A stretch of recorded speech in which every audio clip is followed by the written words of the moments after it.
조합재TV 시청자 여러분 안녕하십니까. 2019년 4월 16일 밤 10시 16분입니다.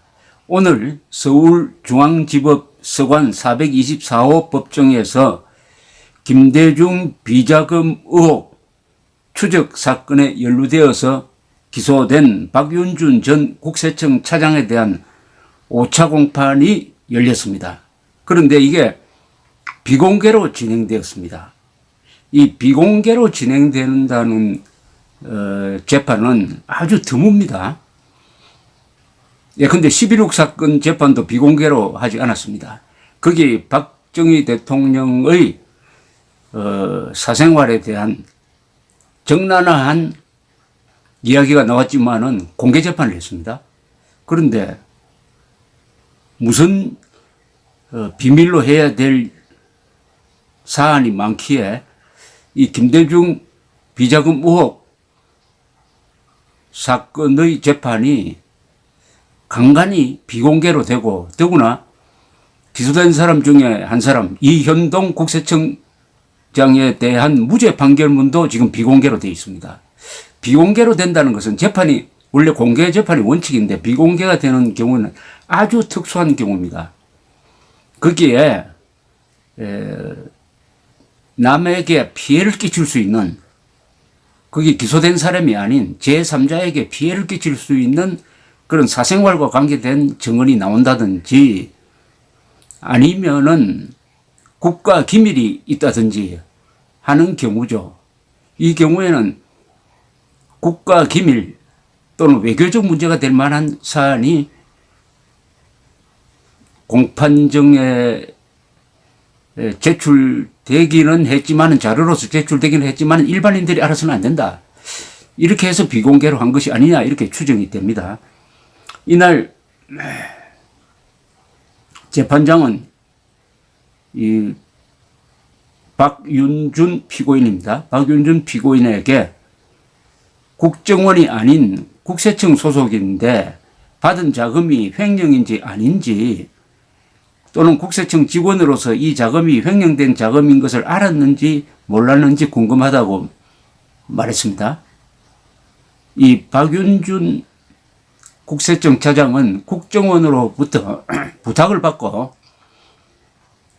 미국에 있는 국세청의 정보원에게 국정원이 주는 활동 자금을 전달한 혐의로 지금 기소가 되어 있습니다.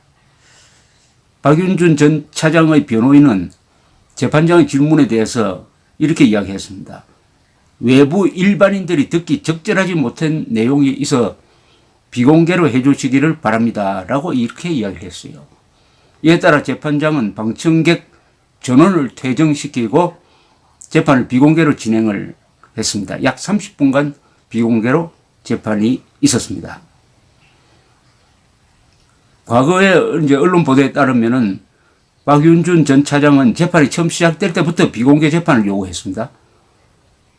이전 재판부는 이를 받아들이지 않고 공개 재판으로 진행해 왔는데 재판부가 바뀌면서 이번에는 비공개 요청을 받아들였습니다.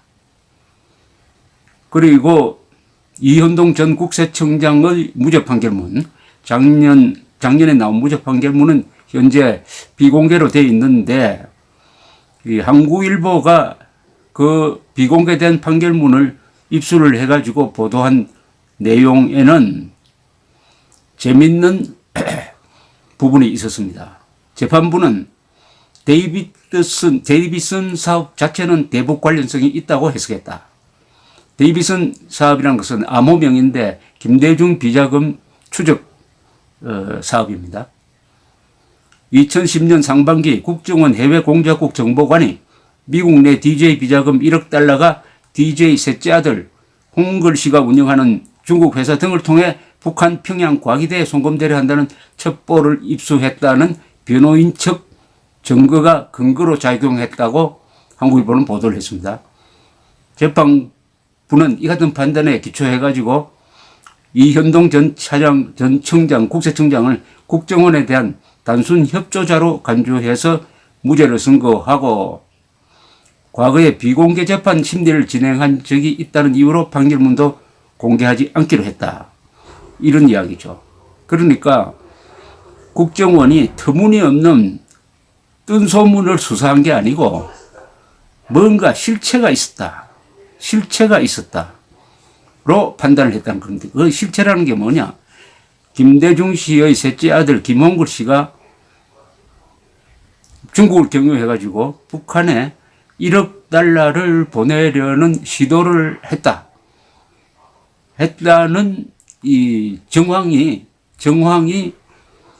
인정이 된다. 그러면 이것은 국정원과 국정원 협조를 받은 국세청이 조사해야 할 만한 성격의 사건이다. 그러니까 실체가 있다. 이렇게 판단했다는 것으로 추정이 됩니다. 이러면 이제 이런 의문이 생겨요. 법원이 실체성을 인정한 1억 달러는 김대중 비자금이 미국에 있다고 정보를 입수한 국정원이 확인하려고 했던 13억 5천만 달러의 일부인가? 왜 중국을 거쳐 북한에 들어가게 되어 있었는가?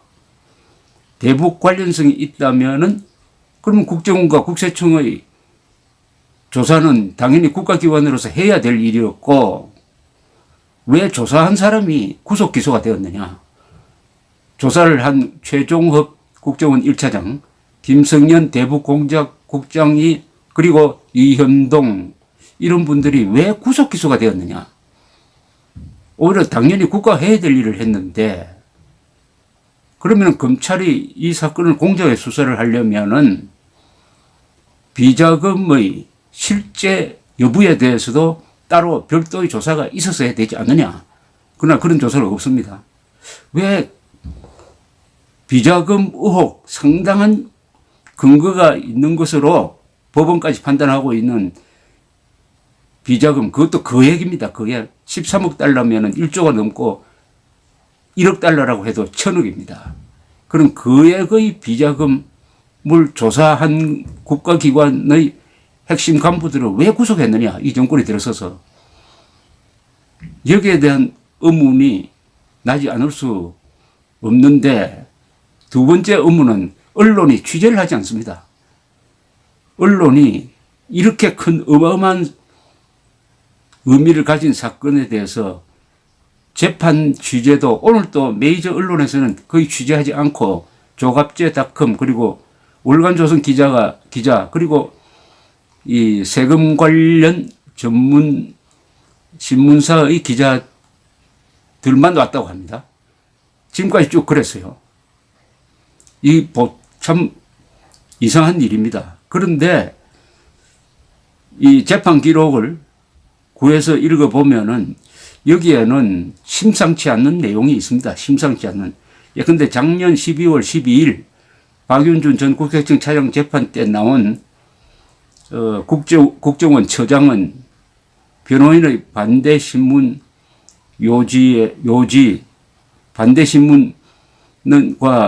반대신문을 당하는 입장에서 아주 흥미로운 대화가 있었습니다. 박윤준 전 국세청 차장 변호인이 국정원 처장에게 이렇게 질문을 했습니다. 2010년 상반기에 정인이 최종업 국정원 차장한테 시애틀 영사관에 파견된 도정봉 정보관이 한국계 미국인 테리 서적기한테 들은 전문 3장을 정리해가지고 보고한 적이 있죠. 미국 내 비자금이 서부에 6억 5천만, 동부에 7억, 서부는 한스 루이가 관리한다. 서부 비자금은 전성식, 한스 루이, 이뭐뭐 등이 함께 승인해야 출금이 가능하다. 그중 1억 달러가 미국 페이퍼 컴퍼니, 즉 김대중 삼남 김홍걸이 운영하는 중국 북경에 있는 3개 회사를 순차로 거쳐 북한 평양 과기대에 송금되려 한다는 내용이었죠. 첩보 내용에는 평양 과기대 전성식 씨가 이희호 여사에게 과기대에 기부할 걸 건의하였다. 재미교포 김진경 목사가 평양 과기대 총장인데 이분도 관련되어 있다. 그런 내용도 있었나요? 이렇게 질문합니다. 이 처장은 있었던 것 같다라고 또 대답을 했습니다. 그런데 여기 도정봉이라는 사람이 아주 핵심적인 인물입니다. 왜냐하면 이분이 시애틀 주재 국정원 정보관이었는데 이분이 최초의 첩보를 보고를 했습니다. 그런데 이분은 언제 증인으로 나왔느냐 하면은 작년 7월 9일 최종업 국정원 1차장 재판에 증인으로 나와서 진술을 했는데 그 진술 내용이 이 보통이 아닙니다. 이렇게 이야기합니다. 2009년 10월경 국정원 본부 지시로 서적기와 접촉하라는 지시를 받고 2010년 4월 5일부터 만났다.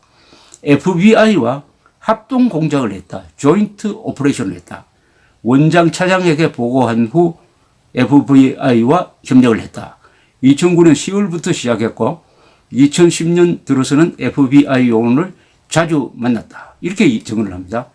첩보 제공자 테리 서적기는 한국인인데 김홍걸의 1억 달러 관련 사업에 참여하였다가 이게 중단되어 손해를 본 사람으로서 김대중 비자금의 관리 상태를 잘 알고 김홍걸 관련 1억 달러 수표 사본을 제공했다.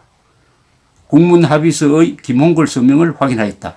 1억 달러 사업은 김진경이 중도에 포기하는 바람에 중단되었다. 서적기에게 수표 하드 카피를 구해달라고 했지만 이루어지지 않았다.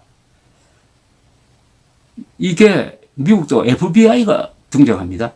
김대중 비자금 의혹을 조사하기 위해서 국정원과 FBI가 조인트 오퍼레이션을 했다는 것은 이건 보통 일이 아니죠. 그런데 왜 조인트 오퍼레이션을 할 수 있었느냐 하면은 그게 대북 문제이기 때문에 북한과 관련된 자금 이동이기 때문에 FBI도 국정원도 그리고 국세청도 조사를 했었어야 했다는 게 이 변호인들의 주장입니다. FBI는 미국에서 큰 연방 범죄에 해당하는 큰 범죄를 취급을 합니다. 동시에 방첩 활동을 합니다. 미국의 위해를 가하는 간첩 수사를 합니다.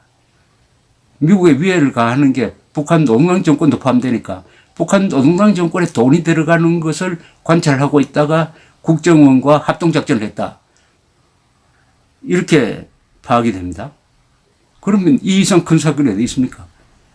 문제는 이 재판을 통해서는 어느 정도까지 확인했느냐가 아직 명쾌하게 해명되지 않습니다. 이런 부분이 비공개 재판에서 어느 정도 언급이 됐을 가능성은 있어요. 그러나 국정원이 한 2년에 걸쳐서 굉장히 깊게 들어갔다.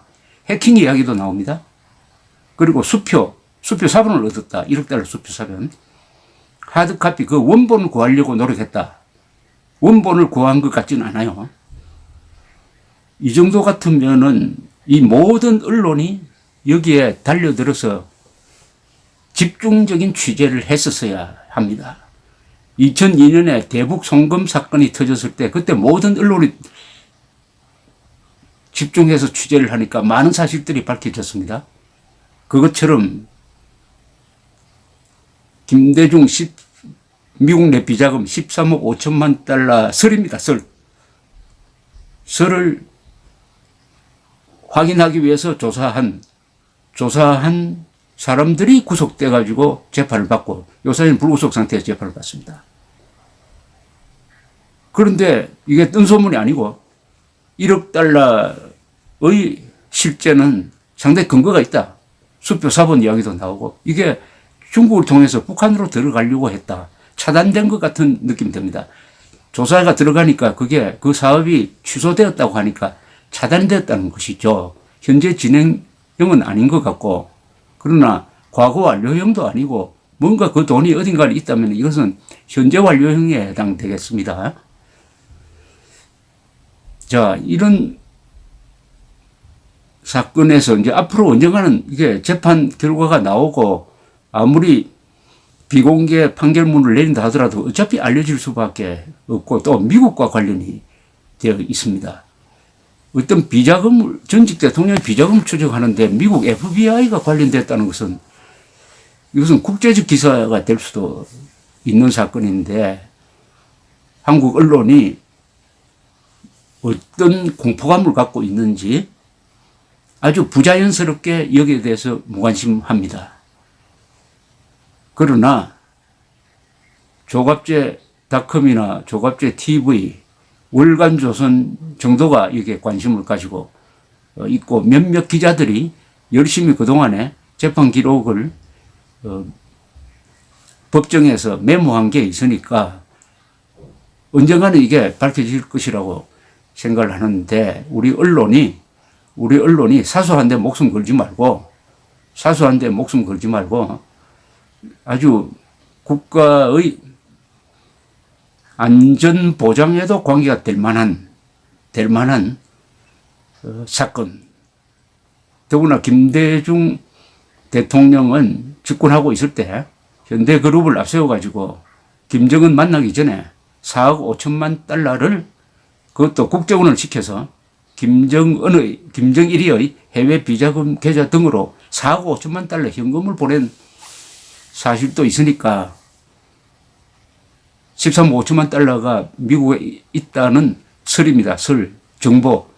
정보에 대해서 국가정보원이 무시하지 않고 무시했다면 이게 정부욕이죠. 아니, 정부욕이 정도 아니죠. 이건 반역이죠. 그런 엄청난 정보를 갖고도 그냥 김대중이라는 이름이 두려워가지고 아무 조사도 하지 않았다고 하면